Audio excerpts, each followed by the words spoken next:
Thanks to everybody. Thank you, Mr. Secretary. Let me do a brief introduction. We'll get right into the questions. This is an exciting week. I know you just came from a great conversation with Prime Minister Barzani.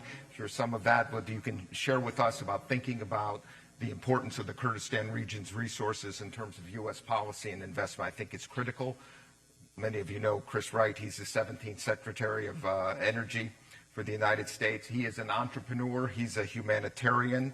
And he has a passion for bringing the benefits of energy to every community in the world. And that comes through every day in your work, both here in the United States and what you do internationally. His passions inspired a career in energy, not only in oil and gas, but in nuclear and in shale development, where you've really been a pioneer in a number of the companies you've been working with. Pinnacle Technologies, which created the hydraulic fracture mapping industry. And these innovations helped launch commercial shale gas production in the 1990s. So you've been doing this for decades. You're also chairman of Stroud Energy. That was an energy shale gas producer. You sold it to Range. And most recently, you've served as chairman and CEO of Liberty Energy, where your team helped to expand the shale revolution to include oil as well as natural gas. It's an amazing record of accomplishment. Thank you for joining us today on what's been an exciting week for the Kurdistan region and U.S. investment in the energy industry. Let me start with the first question. Prime Minister Barzani this week presided over two major energy deals, with Western Zagros estimated to generate $70 billion in revenue and HKN estimated to generate $40 billion.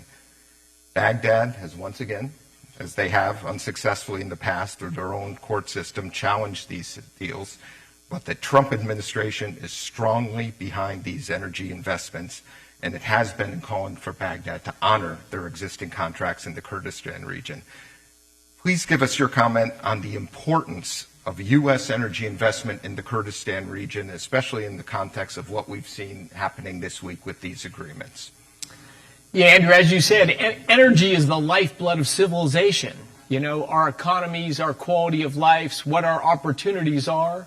And President Trump's agenda is relatively simple.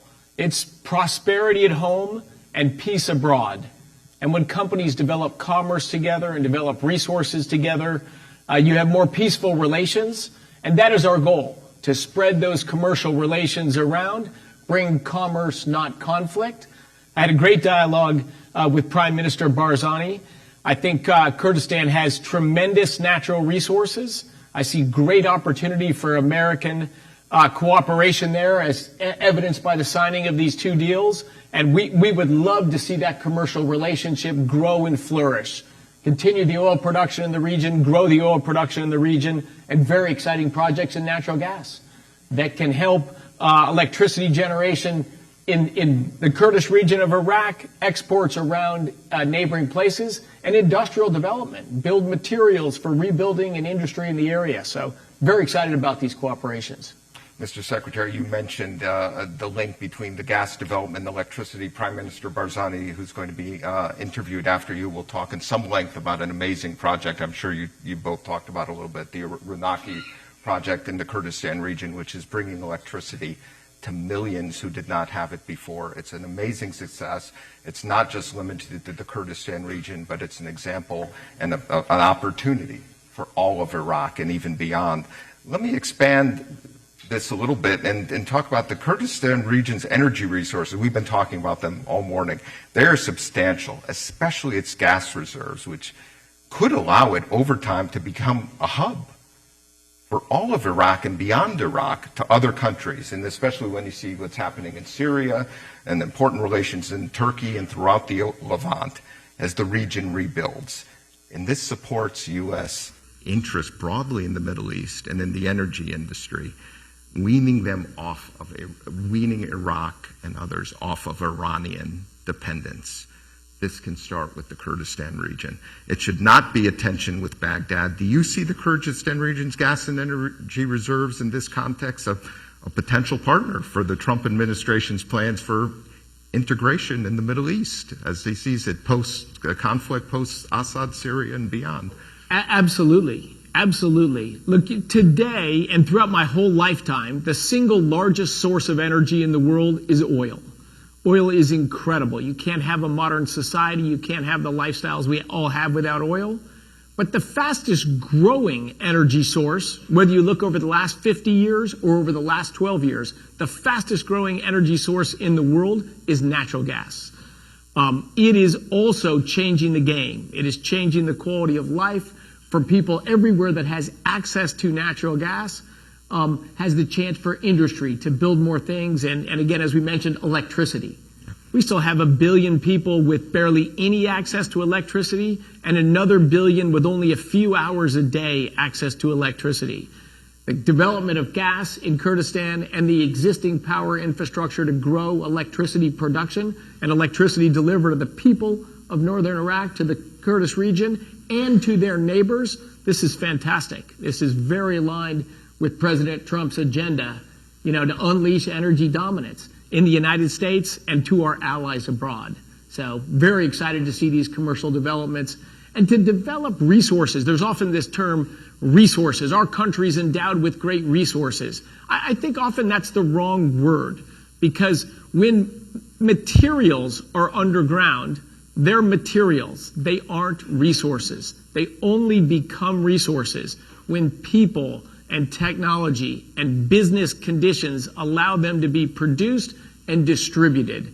So we are very keen to work with and support the people of the Kurdish region to turn their endowments underground of materials into resources. And of course, in that region and among the Kurdish people, they have a history of already doing that. It's not that this is new, but what we would like to see is this cooperation to expand this and grow it. Good for the economy there, good for the United States and our partner companies there, and good for all those that will benefit from that increased energy resources.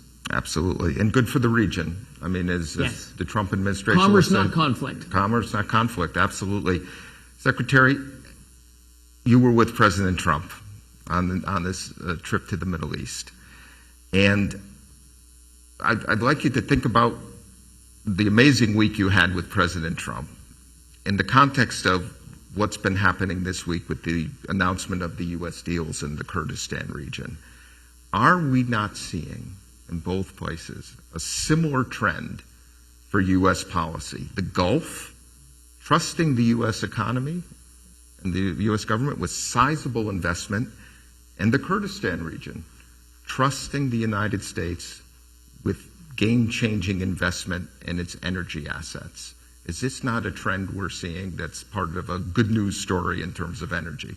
This is a trend. This is a good news story. We had the previous administration here in the United States that chose to sort of shun our allies in the region and spend all of its effort on the biggest source of trouble in the Middle East, which has been Iran. It's been a destabilizing force across the region. It is at a breakneck pace to develop nuclear weapons. The last administration spent their effort on Iran. We want to embrace our allies in the region for commerce, alliance, progress. Again, commerce, not conflict, and align together to end the menace that Iran has been to the region. We want to see Iran dismantle its nuclear weapons program and end its troublemaking in the region. Think of how fruitful, how fantastic that whole region would be if the people focused on commerce, their resources, and their people, and we had peace and prosperity in the Middle East. That is the vision of President Trump.